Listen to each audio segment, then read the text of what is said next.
All right, and we're live. This is fun. This is exciting. All right. Let's kick this off. Today is the 19th, yeah? Good. All right. Here we go. Good afternoon, everybody. It's Friday, February 19th, 2021. Today we're talking about a possible Apple Spring event. Some trouble and hope on the horizon for tiny iPhones, as well as some new and exciting features that are coming in iOS 14.5, because this is the iMore show. Joining me, as always, is iMore contributor Karen Freeman. Hi, Karen. Hello. And joining us today as our special guest is iMore senior writer Christine Romero-Chan. Hiya, Christine. Hi. Welcome to the show. It's great to have you on. And of course, I am iMore managing editor Joe Keller. All right, so let's dive into it this week. We're going to talk a little bit about, some new stuff that's cropped up in the iOS 14.5 beta. Because we have our second round of betas dropped this week, both developer and public. And, we thought these were going to be packed releases already, but Apple has added a couple of other interesting tidbits. So let's start with the emoji of it all. Looks like we're getting over 200 new emoji in the coming update. Karen, why don't you tell us a little bit about this? Well, I get unreasonably excited when there are new emoji, and I can't wait to go look at all 200 and some and figure out how to incorporate them into all my conversations. The big one that seems to be capturing all the buzz is removing the drop of blood from the needle so that it more accurately looks like a vaccine as opposed to, say, like a hypodermic needle that's drawing blood. Yeah. Yes.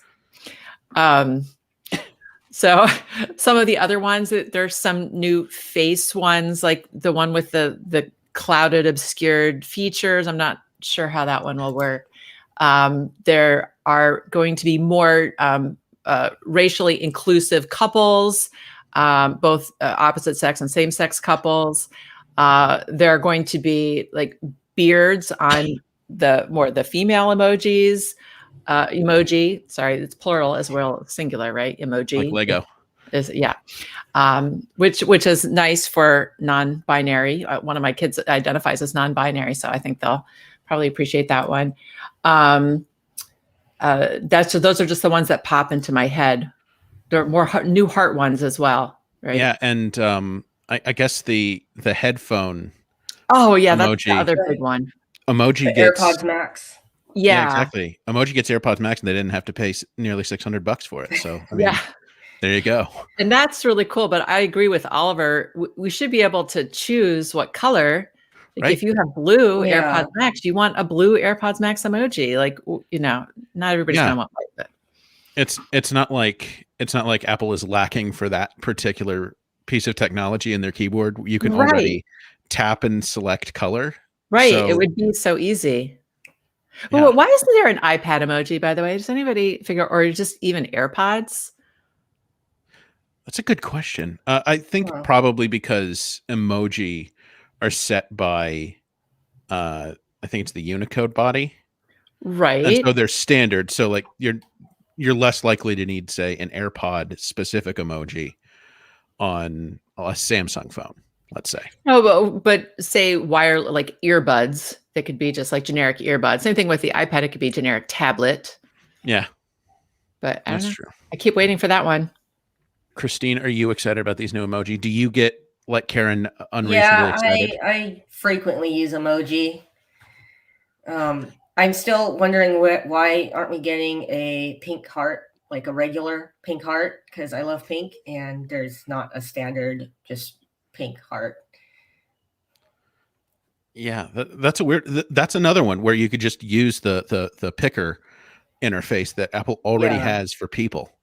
Yeah, I'd like to see a lot more colors hearts, because I use those hearts all the time. Yeah, me too. Like different shades, like there's a green heart, but why not like a forest green or a sage green? I don't know. It'd be fun to have different shades. Pistachio. Mint. I need a mint green heart in my life. I know. Wouldn't that be pretty? And different shades of pink as well would be really nice. Yeah. Like, a fuchsia and then like more of a baby pink, and Pastel pink. absolutely. If a minty type green is good enough for the iPhone 12 and the iPad Air, why isn't it good enough for the emoji heart? Come on, Apple. Agreed. Get rainbow together. That's what I say. So emoji, of course, are always exciting for a lot of people. Not, 2/3 of this podcast right now, I would say. It's exciting for them. Do you not use emoji, Joe? I'm not fun, Christine. I'm just, I'm not a fun man. So no, I don't use a lot of emoji. But yeah, tap backs are more my speed in an iMessage conversation. But the thing that is exciting to me, that is close to my heart, that debuted this week in the new round of betas are the brand new shortcut actions. So yeah, Apple has, I think it's 3 new actions. Yeah, 3 new action types for shortcuts in this update. So we've got changing data mode, we've got taking screenshots, and we've got orientation lock. Now, orientation lock, because I'm perpetually running betas on my carry devices, and orientation lock is something I've already incorporated into my automation workflows. So I have I use the wind down feature for Apple's sleep tracking. And so when that starts, I now have an automation that will turn on orientation lock, because having orientation lock on all day, like if I want to watch a video on my phone, it's kind of annoying. So I like to have it off in the morning. But when I go to bed, if I have to grab my phone in the middle of the night for some reason, I'm not sitting up. I'm in bed. I'm not going to be sitting up. So I don't want that. I don't want it.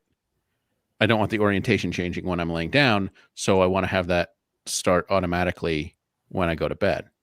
And then I have another automation where I tap, as part of my morning routine, I tap a thing that turns up on all of the stuff in here that isn't my Mac. And I've now incorporated turning off orientation lock into that workflow. And it's great. It's just great not having to think about things like that anymore. Nice. Yeah. The data rate thing, the data rate one's very interesting to me. Do either of you find that you have to, you find a need to change like the data mode on your cellular connection on your phone often? I sometimes do. If like the 5G isn't loading anything, I have to switch to like LTE, because sometimes it works better. But other than that, not very often, especially now because I'm at home, so I'm just on Wi-Fi most of the time. So here's a question for you, Christine. As someone who has, had to do this, especially pre-pandemic times. Yeah. Do you think you'd find this action useful, just to like have instead of having to go into settings and toggle the mode, to just like tap a button to turn 5G on or off? Yeah, like, because I don't have the beta on my devices right now. So how does the data one work? So yeah, we can actually go into this. This is something we've done before on the show, a little classroom demonstration, if you will. So with the new one, just type in, I think data is probably, set voice and data. You now have this new set voice and data action. If you're watching the show, I'm going to turn that on to dark mode so it's easy to see. If you're not watching, I'm holding up shortcut in my phone using shortcuts, and it's got the new action for set voice and data mode. You can set it to 5G, LTE, or 5G auto. 5G auto is sort of the auto switching mode. And then you can set the if you have if you have dual SIM, if you're running dual SIM cards in your iPhone, you can. I only have one, so I've just got the primary option, but you can also have a secondary line If you've set that up before, you will know what that is. So yeah, you can do that with just a button. But what I would actually say is really useful is, so you have LTE, 5G auto, and 5G, but then you also have the ask each time button, which is actually what I would choose. So if I just create this shortcut, cellular. So what's the advantage of doing this? I think it probably has a lot to do with signal and also battery life. Like if you have 5G on, but you never have a 5G signal. Oh, it's always searching, so it wastes battery? Yeah. Okay. Cellular mode. So yeah, you just have that, and I tap that button now, and now I can choose from this list of all of these different modes, which are voice and data. No, I can choose the voice and data mode, LTE, again, 5G auto and 5G. So yeah, it would just be a button. And because you can save shortcuts to your home screen, you could give it a nice customized icon so it can fit in with your, whatever aesthetic AF home screen you've got, even though it's just a cellular mode toggle button. Which yeah, for those that are unaware, Christine is also sort of our queen of aesthetic home screens. She's really been diving into the icons and sort of theming that people have been trying to do since iOS 14 has come out. And yeah, I'm not super advanced. I just started with the basics, but it's interesting. And I also I originally didn't like it at first because it would have to open the shortcuts app before getting to the app that you set the shortcut for. But now it'll open the app directly, and you just have a little like banner at the top, so it's not as bad. But is it still slower than if you didn't do it? It's actually pretty fast because it opens the app directly now. So okay, you just get the banner. That doesn't take any extra time. No, it just stays on the screen at the top for like maybe 2 seconds, but you can also swipe it away. Okay, but the icon packs are limited, right? They're only certain apps, so you might have some apps that don't fit into your aesthetic. Is that correct? Yeah, it depends on like the designer of the icon pack. Okay.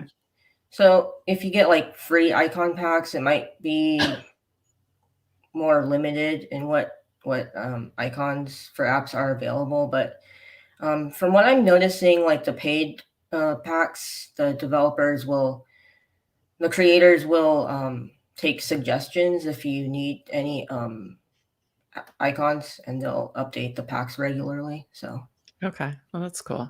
I'm waiting for Apple to eliminate all of these steps and just make it where you can just choose from a list of aesthetic looks, and it's just all automatic. You don't have to go through this multi-step process to get there. Yeah, like other platforms have. Hopefully iOS 15.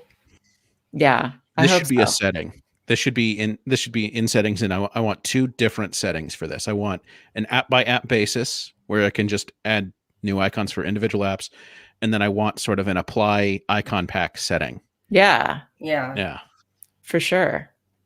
And then I want actual Android level theming, but that's my particular heart's desire. So I'm not holding out hope for that. I would like that as well.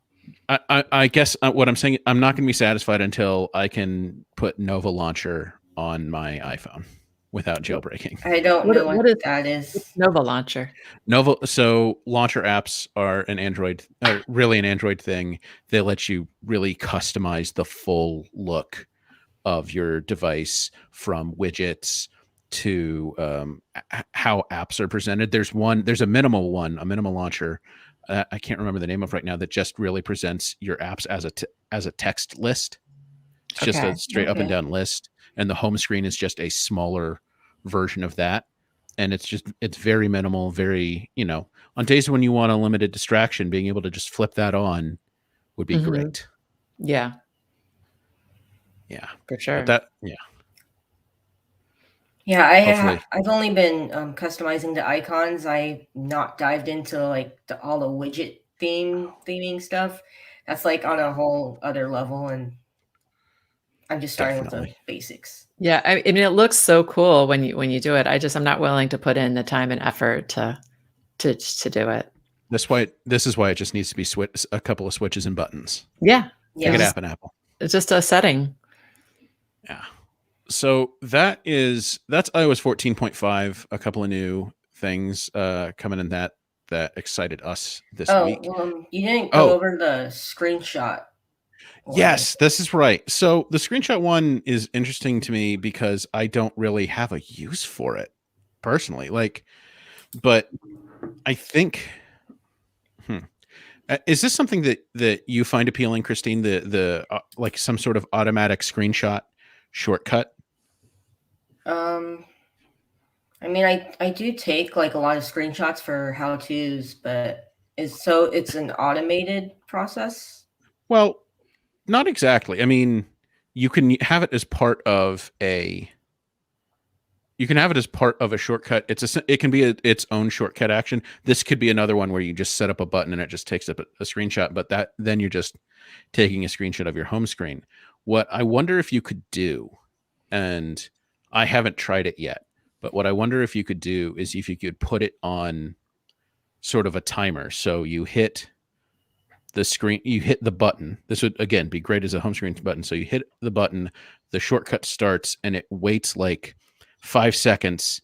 And in those 5 seconds, say you go to the settings app, and then it takes your first screenshot, and then you go to the next part of the settings app, and it takes another. Yeah, it's sort of like a multi-stage timed screenshot taker. Oh, Yeah, I I have to build think that now.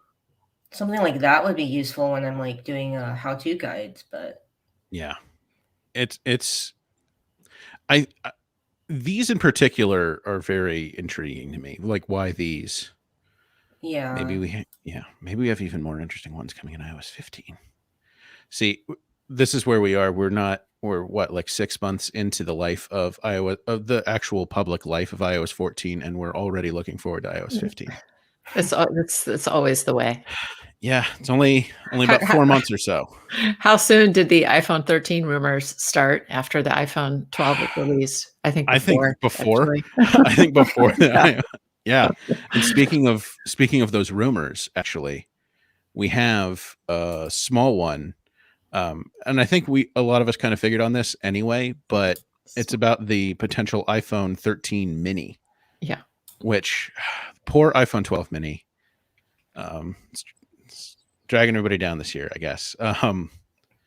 But the reports are that the iPhone 12 mini isn't selling well, and we've talked about this, but the current rumor is iPhone 13 mini is still coming. So small phone lovers, it's okay. You still got at least one more cycle. Well, my guess is they started working on the 13 mini well before the 12 mini was released. So they already had it R&D, ready to. And I wouldn't expect, if they do eventually get rid of the mini phones, I wouldn't expect them to do that until they change up the design again. Right. Like, as long as we've got the squared off design that I love and they should never get rid of, pry it from my cold dead hands. They'll probably keep it around. I'd love for them to keep it around because, and we've talked about this before, at 5% of millions and millions of devices, that's still a lot of devices. That's still a niche that's being filled. It is. And I wonder if they did do an iPhone 13 mini Pro, if that would sell better. I would buy that so fast. Yeah. That would be my phone for sure. I wouldn't even look at the other models. That would be it. Because Karen, you've talked about this before. You do miss that third camera. Yeah, I love having a smaller phone, but I really miss having that third camera. And when I start traveling again, I'm really going to need that third camera, and I'm going to have to go pro with my next camera. With my next phone. No matter, it's probably going to be bigger than this, but I have to go. I have to go back to pro. One of the things I keep thinking about phone size is I don't know that I would mind the current size of the Pro so much if it had just stayed the same compared to the other Pro.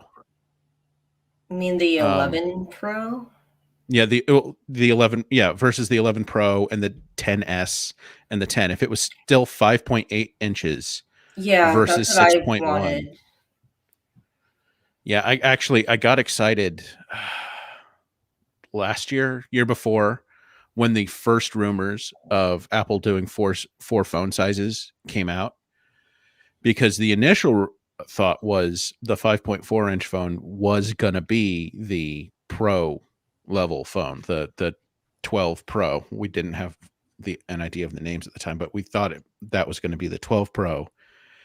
And then there would be the 6.1 12, and then there was going to be this mysterious other 6.1-inch phone, and also the 6.7-inch Max.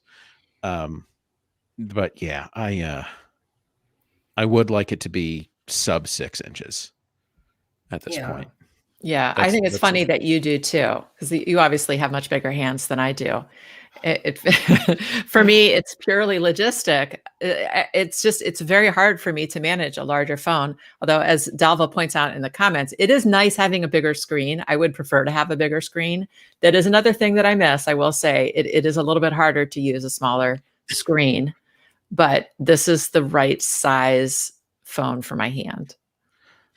I think the dream is probably the sort of Tony Stark Avengers phone that like just goes in and out like this.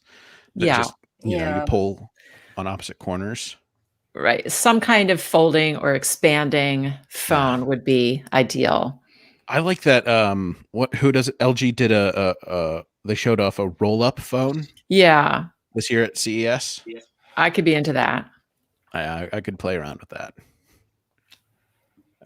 I do want that. But yeah, 13 mini still playing. I don't think that surprises anybody. Still good to hear. Because I like, even if I don't ever buy one, I like that it's out there, because I like people being able to buy what they want. And I don't think any other flagship phone maker is making a mini sized phone now. Yeah, I think it's good to have choices. Yeah. And it's so weird that it's Apple providing those choices. I originally wanted the mini, but I'm like, I need the lenses on the Pro, so. Yeah. But it's so hard for me to just use my 12 Pro with one hand. So it's a trade-off. And forget 12 Pro Max. Yeah. Yeah, that's the one phone I would never ever get. It's just, I wish they kept the camera system on the Pro and the same as the Pro Max like they did last year. Yeah. I like having the best camera, but I'm not gonna sacrifice usability for me to get it. Well, same. Well, rumors are that you're going to get your wish, Christine, this year, that the Max the standard, what they call the wide angle camera system, is coming down the line to the rest of the phones. Not the third camera, but here's hoping. Yeah. All right. So moving on a little bit, we've got a little bit about a little update, I guess, on the Apple Car. Popular topic these days. I feel like we've talked the Apple Car to death, but it keeps changing. There keeps being news about it. So it's going to be Nissan. No, it's not going to be Nissan. So 2 weeks ago it was going to be Hyundai, but now it's not going to be. Right. And then it was going to be, it might have been Nissan. They were in close talks, and now it comes out that no, it's not going to be Nissan either. Like, who's making this car? Nobody knows. I feel like this is going to be one we're talking about forever until there's an actual vehicle. Yeah. And it's going to come out that Apple just said, screw it, we're going to do it ourselves. And I know. I have that feeling too. None of these people are satisfactory. They will, they'll do what Karen's wondering why they don't do already. And they'll go to like Aston Martin or like Mercedes or other high-end kind of brands. And they're like, none of these people know what they're doing. None of these people we're going to do it ourselves. And they're going to build their own version of the Gigafactory. and then they're just going to hand assemble bespoke Apple cars. Oh my gosh. Like, That's individually. what that will be. Yeah. She's like, what do you want? You want an Apple car SUV? We'll do that too. You want a coupe? You get a coupe. They'll be $250,000. They'll be the best car you'll ever drive. Oh, if they're that bespoke, they're going to be more than $250,000. A lot more. Oh yeah. That's true. And we're gonna get one to review, right? Let's all of them. Yeah. Yeah, we need. Well, I keep trying to convince the higher ups that we need those BMWs with digital car key support, because we got to review them. We got to review this feature. We need Gotta write how-to BMWs. guides. We got to write how-tos on Apple car keys, and we can't really do that if we don't have the cars. And like, come on, it's only $50,000 plus a pop. It's fine. But yeah. Yeah, and then it also came out this week, supposedly, because again, all of this is rumored. All of this has to be taken with a grain of salt. Apple is kind of fishing around for LiDAR technology for the car. So, yeah, Christine, you want to go into this a little bit? Well, I didn't read into it too much. How would the LiDAR be used for proximity sensing? Yeah. So LiDAR is, so for those who don't know, that's light detection and ranging.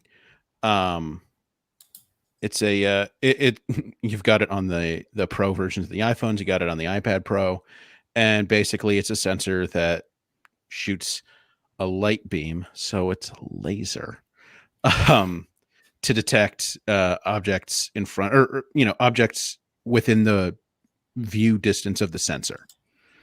And yeah, so it's used for AR right now. It can be used for things like obstructions and other vehicle, seeing obstructions in other vehicles and things like that. It's better for computers than cameras are in that regard too, because it's not, it's not visual data. It's just pure numbers at that point. So we're talking purely self-driving, right? This would make the car able to be completely self-driving. It would certainly help. It would certainly help with that. But one of the things LiDAR would also be an aid for is just driver assist. Right. Like Honda has Honda sensing, I think they call it, and that's I have LiDAR that based as well. Yeah. So it'll tell me if I'm swerving out of if I'm getting out of a lane, or if another car's too close or something like that. But it's nowhere near self-driving. No. But I feel like the Apple car, if they're taking this long, it's not going to be out until what, 2025? They're saying. That's what they're saying. Production's 2024. Yeah. So I'm thinking at that point we should be, pretty much completely self-driving. Yeah. Don't you think?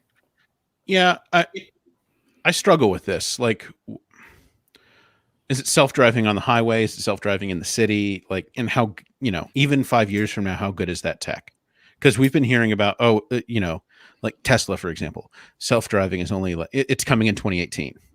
Well, here we are, not in 2018 anymore. And self-driving isn't, there's some of it, but it's still not really there. It's getting there though. Yeah. I'm just worried about how for self-driving cars, what if there's construction projects and stuff? Well, it would sense all of that. One would hope. And one would also hope that Apple has that kind of data. So, one of the features that came out in the first set of iOS 14.5 betas are things like accident reporting and construction reporting and speed trap reporting.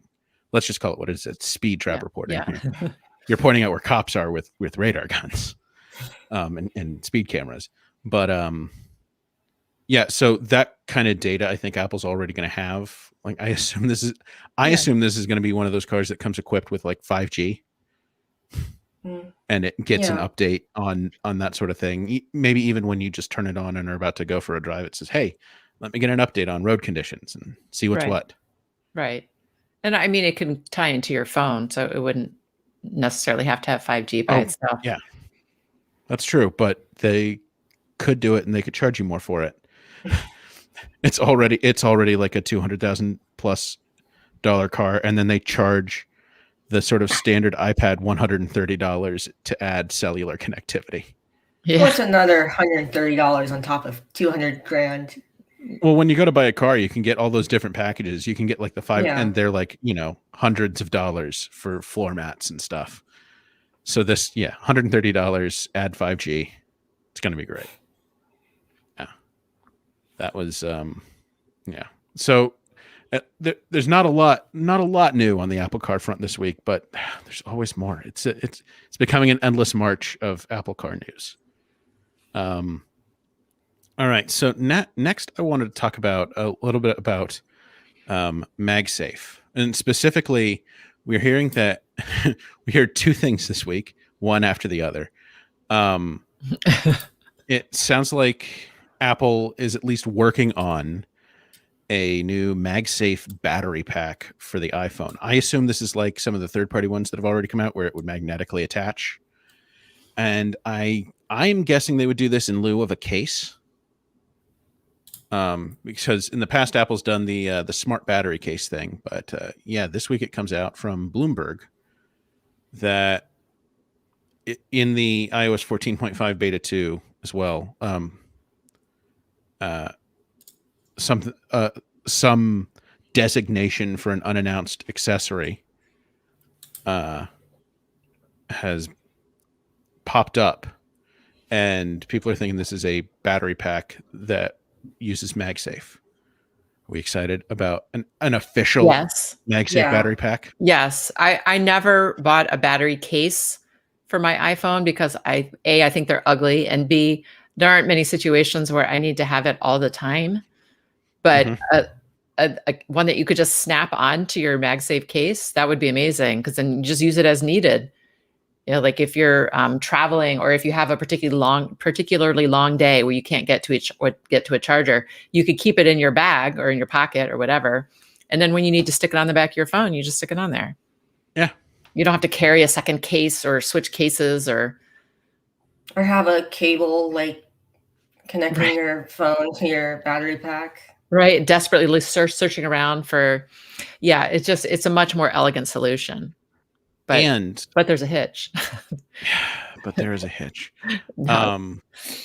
And that is that they might actually end up scrapping this. This came out, was it this morning, actually? Yeah, it's just recently. Yeah, it was today, this morning. So from Bloomberg, Bloomberg sort of confirms, as much as these things can be confirmed, but it's Mark Gurman, whose sources are pretty good, confirmed that they're working on this magnetically attached battery pack. But they're running into some issues. So why don't we talk a little bit about what Apple is facing with this, the problems Apple's facing with this potential accessory. Christine, do you have a? So the problem is like it might overheat the phone while it's charging. So it's just air power too. Exactly. What's going wrong? What went wrong with AirPower? It's overheating. What's going wrong with Magsafe? And it's overheating. It's overheating. It's overheating. Well, I mean, and this isn't a problem that, Karen, you've used how many Magsafe accessories now? Is this is overheating a problem that you've run into with any of these? No, just with the charger, like with the Magsafe charger. No, I haven't noticed that. Yeah, this feels like some, I don't know, temperature regulation software gone wrong on this. Yeah, I'm guessing the problem is with the battery, not with just the magnets in the back of the phone. Yeah. Maybe the battery's being temperamental with the magnets. But I really hope they stick this one out. Don't pre-announce it. That's the key. You can work on it as long as you want if you don't pre-announce it. Yeah. Well, did they announce it though? So no, they didn't. But they did. They, historically they had. Did they leak it? They did announce AirPower, and then it never came out, and then they had to do a whole announcement that it wasn't coming out. So right, yeah, that was embarrassing. That was embarrassing, and it was sad because I was looking forward to that product. But now we have MagSafe, and things are better than they were on the wireless charging front. Yeah, I just I want this accessory. I'm with the two of you. This could be great, especially once we're able to travel again. I've had those smart battery cases, and they're bulky, and Yeah. they've got that the silicon coating. I hate they're the silicon cases. silicon. Do you guys find that it sticks in your pockets when you're Yes. trying to pull it Yes. out? Yes. Oh. It's what is that, Apple? What get better And it silicon? like attracts so much like lint. I'm like, Yeah. I have to clean it off like so much. And they come in like white and black too, which are two of the worst colors for lint in my experience. I think it had like the sand pink. Oh, that's right. The last ones did. Yeah. Yeah, but previously the colors were very limited. But now I've got the red leather case for my iPhone 12 Pro. I'm just wondering, would Apple put this battery pack in colors? Would this come in colors? I hope so. Please, yes. That would be fun, but I kind of doubt it. I mean, Yeah. you don't want to have, how many SKUs do you want to have when you run a retail operation? Well, if it's Apple and accessories, kind of a lot. Yeah, there are a lot, but yeah, I don't know. I don't. The battery cases are not something that have traditionally come out in a ton of colors. Yeah. So I don't see the batteries being a ton of colors either. Yeah. Well, now that they're not fitting an entire case over a battery and the apparatus for connecting it to your phone, maybe they feel a little more free. Apple or maybe there would be some kind of cover that would go over the battery that would be different colors. That's a whole accessory category, battery case covers. Yeah, and then third-party companies can make them as well. So then, then the possibilities are endless. Just make a thin pouch for Apple's battery case. Like the iPod socks. Yeah, exactly. Like the iPods. Just call them battery socks. Just make socks for the batteries. A nice nostalgic throwback in those original colors, like the sort of like lime green. The socks were kind of two-tone, weren't they? Am I misremembering that? Yeah, I think that they had like a light part and a darker part. Yeah, I never had them myself, but I always liked them. I always thought they looked fun. So yeah. I think a magnetic battery case, especially with the sort of MagSafe compatible cases and stuff that we've seen, I think it's a good chance. It's a good opportunity to have a little fun with Apple accessories again. So I really hope they work this out, and kind of soon. I hope they work it out kind of soon because I want to see this. Yeah. Especially as we head into beta season in June, where the betas are going to drain the batteries from our phones like vampires. Yeah. But even if Apple doesn't, Anchor has like their own magnetic battery pack solution. Yeah, that's true. That's true. And I'm sure we're going to see more from third parties going forward, especially now that we're seeing more and more MagSafe accessories in general. Yeah. All right. So, I want to wind down a little bit with some talk about March. March has, especially the last couple of years, has been a time for Apple to release some new products, some fairly major ones. Last year we got the new iPad Pro and the Magic Keyboard, and then April we got the iPhone SE. Spring is a good time for Apple to release not necessarily its primary set of products, but still important updates. The original one port MacBook launched in March of 2015. Though that's gone now. RIP. But yeah, so we've got some rumors. It's rumors all the time now about what we're going to see. So John Prosser, leaker extraordinaire, has said, there's an event on for March, or announcements anyway. I assume it's going to be an event, and it's going to be one of those pre-filmed deals like they did so successfully at the end of last year. Mm-hmm. And the two big headline items, this isn't a shock to me, AirTags and iPad Pro. Yeah, we're due for a new iPad Pro. Yeah, I need AirTags. Come on, Apple. Yeah. All right. Yeah, There's that AirTags energy we've been waiting for. Yeah, and it only occurred to me recently, where I saw it somewhere, that you could stick an AirTag in your car, Mhm. which makes so much sense to me. When you park in a parking lot and you can't find your car, That happens to me all the time. I literally, I once had somebody, I had a security person drive me around once because I could not find my car. That was embarrassing. Yeah, one time Yeah. in college, I I was heading home and I had my car parked in one of those, parking structures, and I, for the life of me, could not remember which floor I was parked on, and I wandered around for like a good 10, 20 minutes just looking for my Yeah. car. Yeah. And think about, like, I know you're a big Disneyland aficionado. When you start going back there, how nice it would be to just be able to find your car Yeah, with a tap of your phone. So one of the things that Apple does with thinking about cars specifically is they have the maps feature where it'll sometimes say, this is where you parked your car. This is where you parked. But it doesn't always work for me. So yeah, It's not having consistent. an AirTag just on my car and just being able to find it just directionally because of the U1 chip, Mhm. that would come in handy. I would love that. Yeah. And I definitely would put one on my keys as well. Yeah. So we don't beyond tracking down lost objects, including our whole cars. We don't have a big picture on what else you might be able to do with AirTags, although it's been hinted that AirTags might do more by some, that AirTags might do more than just locating your items. And I have no idea what that could be. So I if you want to, have like oh, kids yeah. or pets, you can put them on your You can kids or tag your pets. children. Yes. Tag your Like children, put them tag in your dog. their There was backpacks or something. there was literally a Black Mirror episode about that.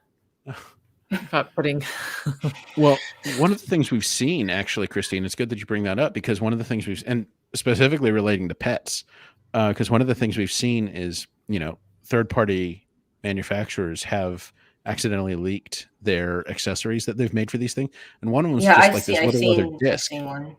It looks like almost like a dog tag, and you could clip it. I think you can just clip it to a collar, and you're good to go. Yeah. Although charging is a question for that one. Yeah, so are AirTags something that would need to be charged? And I think this is a question that we've been asking for, well over a year that we've been hearing about these. There's some thought that you could have there was, I think, rumors a while ago that Apple's still trying to decide between rechargeable battery and replaceable battery. And Yeah. I would imagine that a replaceable battery wouldn't be any bigger it would just be a coin battery. Yeah. I have to think. But So, when it comes to charging, the question is, how long do they hold a charge for me? right. Yeah, and Phone Pup said you can get your pets microchipped. So my dog actually is microchipped, but that doesn't work like a Find My feature at all. What happens is, if my dog were to get lost and somebody found my dog, took it to a vet, the vet would be able to read the microchip, and basically the microchip has my personal information on it. So the vet would be able to read that microchip and say, "Oh, this dog belongs to Karen Freeman. This is her phone number. I'll give her a call." So it doesn't help me find my dog at all, but it'd be a whole process. Yeah, it just gives pet professionals the ability to discover whose dog it is when they find it. Dog discoverability. Yes, all it is. That's what microchips are. I mean, Yeah. they cost like $10 or $20. You get it done one time. There's no battery. There's no nothing. It's not like it's a GPS chip. No, it's not a GPS chip at all. Yeah. So so you don't have an app. There's not an app that you can track, dog tracker. Find My Dog. No, there isn't. There's no way. There's the no Find way My to do app that. would become Find My Dog for a lot of people. So that's great. Yeah. I want it. Steven said, Qi charging pet beds. Yeah. So for AirTag, if you Yeah. put an AirTag on your dog, just have them wirelessly charge in their bed. That's awesome. problem Although is, in my if you case, have it a would have to pet- be my pillow because that's where my dog likes to sleep, on my pillow, where I put my head. Yeah, my dog does not really sleep on the dog beds we get him, so that wouldn't work. Maybe that's the key here. So we've got what we think are two separate rumors. You got AirTags and we've got magnetic charging power bank. What if it is a tiny power bank that magnetically attaches to the AirTags and it recharges the AirTags, and then you can just take it off and you charge the power bank in a plug, and then you can just let the AirTags keep moving around while they're charging. You probably don't want little pieces that dogs can eat, though. No, you probably Yeah. don't. But I'm not sure Apple would think that far. I'm not sure Apple's really concerned about the attach it to your dog scenario. I don't know why. It's a high probability that people would use it like that. Yeah, but not yeah. if it has to be charged every day or two. Yeah. Or even like once a week. If it has to be charged more than once or twice a year, it's not going to be really practical to put on your dog. Even I would go so far as say if I had to charge it once a month, I would still probably find it useful. Like just have to remember it like one night each month. Right. But yeah, like if I have to charge these things like once a week, if you have to charge any version of this once a week, what is the point? Like so like I have a tile attached to my car keys. I don't have to charge that every week. I don't have to replace the battery every week or every month or they go couple for of months, right? I think it's like a year. Okay. But yeah, it if they don't have that kind of power efficiency, they really need to be examining what they're doing. Yeah. And I think luggage is also a good use case. Luggage is a great use case. There used to be luggage that had that functionality built in, but then the FDA or whatever authority FAA decides these things. FAA, yeah, sorry. Yeah.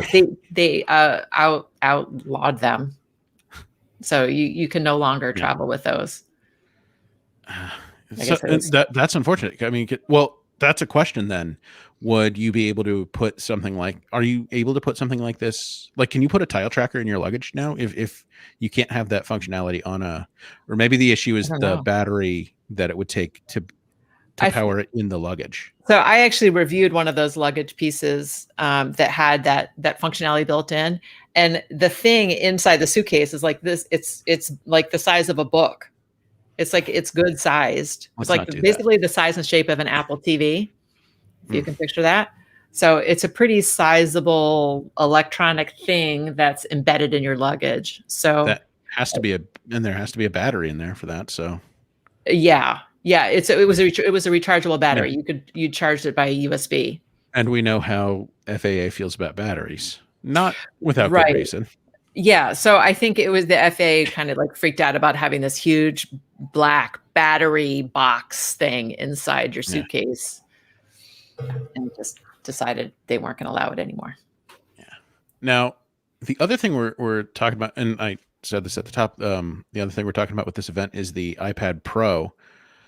It's been about a year since the iPad Pro, so this would actually be pretty quick turnaround between generations of iPad Pro, because usually they're about 18 months or so. But I actually, as someone who loves the iPad Pro, I wouldn't mind it. And so far as rumors go on this, like we've heard 5G, we've heard, and it's either micro or mini LED. I can never remember. But so the screen's gonna be a lot better for HDR content and colors in general, and maybe power efficiency, and it'll connect to a 5G network.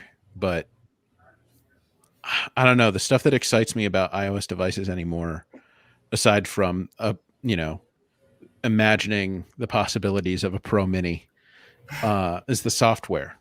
And we do have a pretty exciting update coming in the next 4 or 5 weeks with 14.5, but I don't know. I think I'm not going to get really excited about iPads and iPhones again until June, when they release or when they unveil the new software to the world. Is anybody here excited about the new iPad Pro? Is anybody hankering for a new iPad Pro?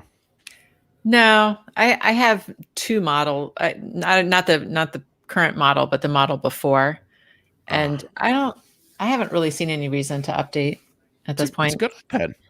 Yeah, The 2018 Pro is good. Yeah. I have the 2020 Pro, and it still works fine. So I'm like, I don't really I don't upgrade my iPads as much as my iPhone. So No, I was doing like every 3 years, but now I'm starting to think I don't even need to do them. I don't even need to upgrade them that often. Mm. Yeah, there was a report out this week that I'm dubious about because of the source. It was the economic daily news out of is it Korea?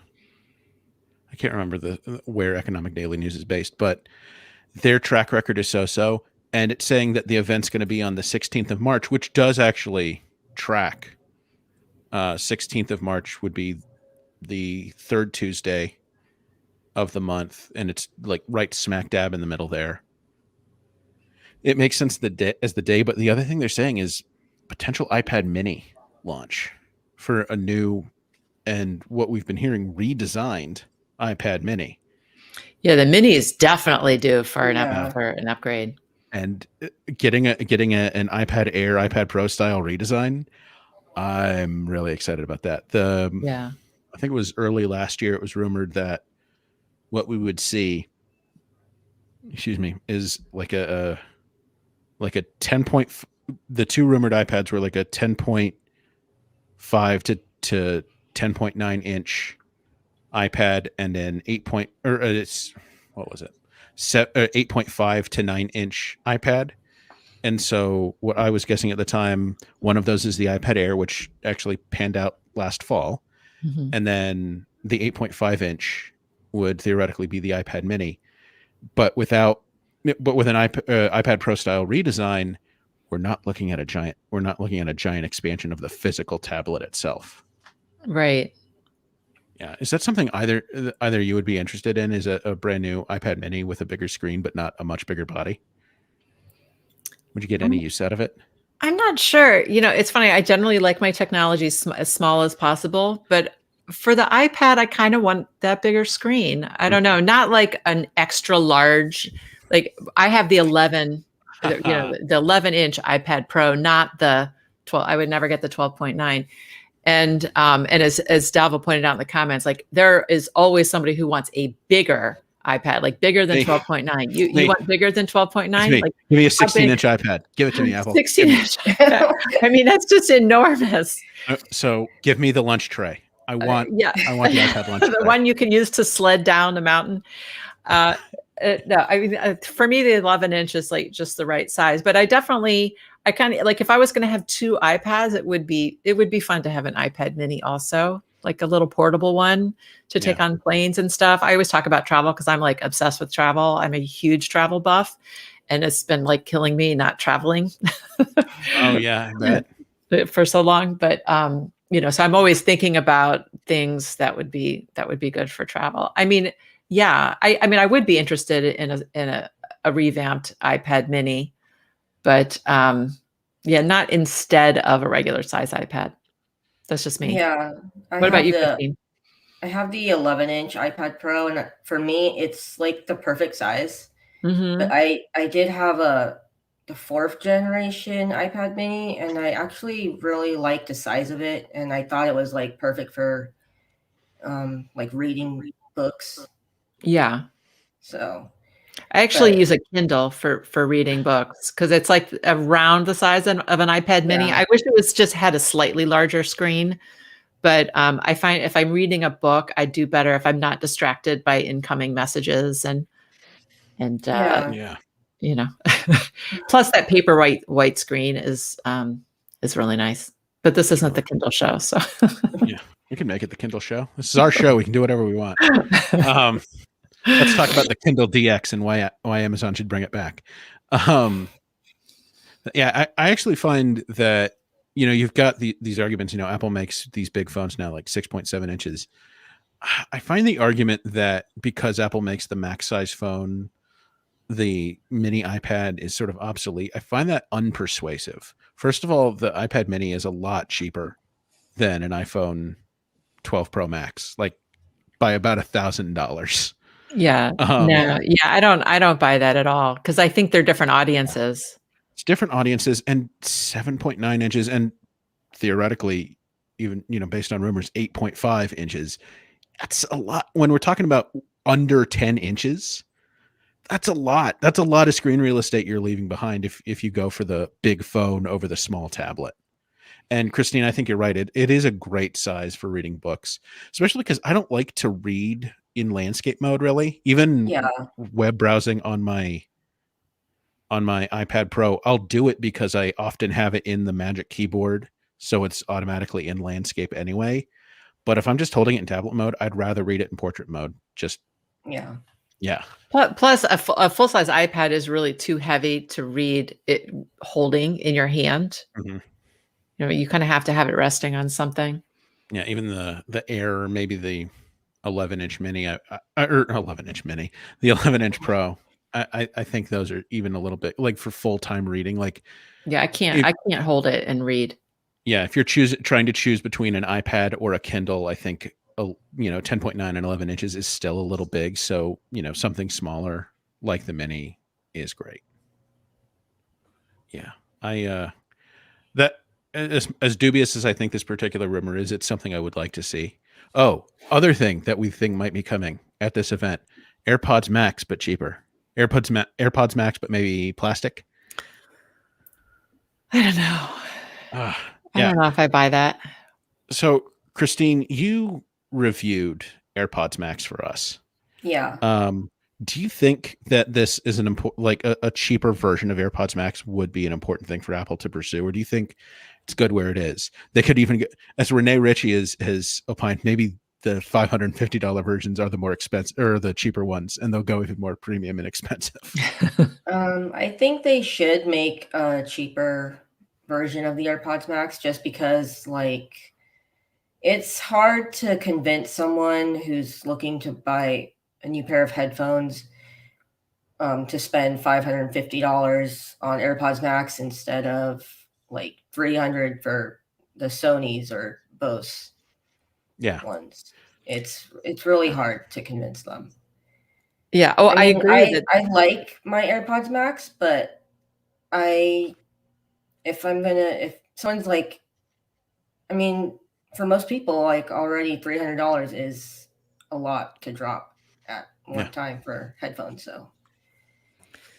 Yeah, I agree that there definitely needs to be something cheaper than, I mean, the AirPods Max are, they're just so expensive. Yeah. But Apple already has Beats, and Beats are sort of that middle priced, 100, how much? I don't know how offhand, 100, they're under $200 for the over-ear headphones, right? Well, the over-ear head ones I think are actually $350, like in line with Bose and Sony and the sort of industry standards for that type of headphone. And I thought they started a little bit cheaper, but anyway, they're a lot cheaper than the AirPods Max. And Beats is sort of owned by Apple, right? Or they have some kind of partnership. So Apple's getting a piece of that, is what I'm saying. But not everyone likes the Beats aesthetic. Well, that's true. Yeah. And Apple is sort of, come into areas where Beats exists already, like earbuds, like AirPods Pro. AirPods Pro didn't stop the existence of Power Beats. In fact, they may have revitalized the Power Beats brand. But yeah, so I'm not sure cheaper AirPods Max would hurt Beats, especially because, I mean, AirPods Max, I mean, like Beats, are a fairly specific kind of aesthetic.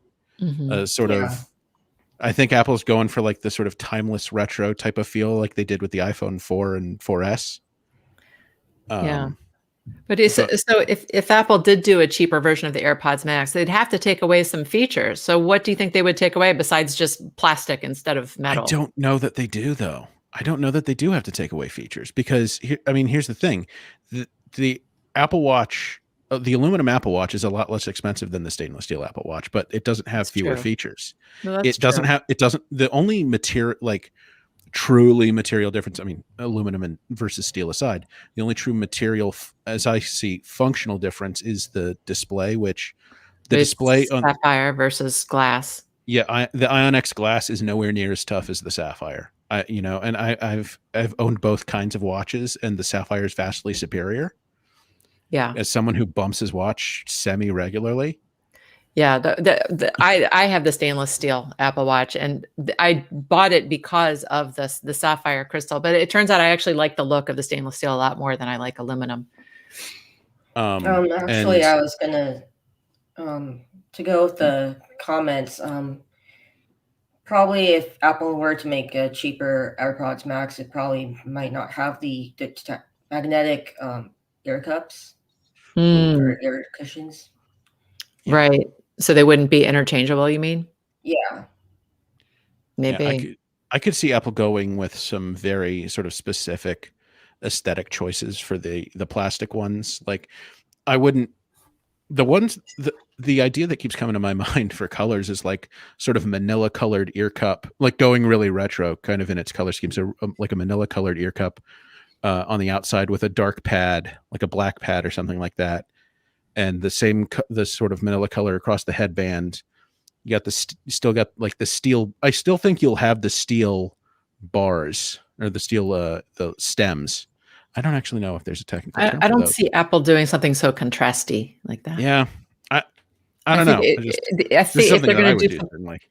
I think if they're going to do something cheaper, it would they would either simplify the color scheme, like just making it all space gray or all silver, or they would do like the bright colors, like they do with the cheaper phones. What?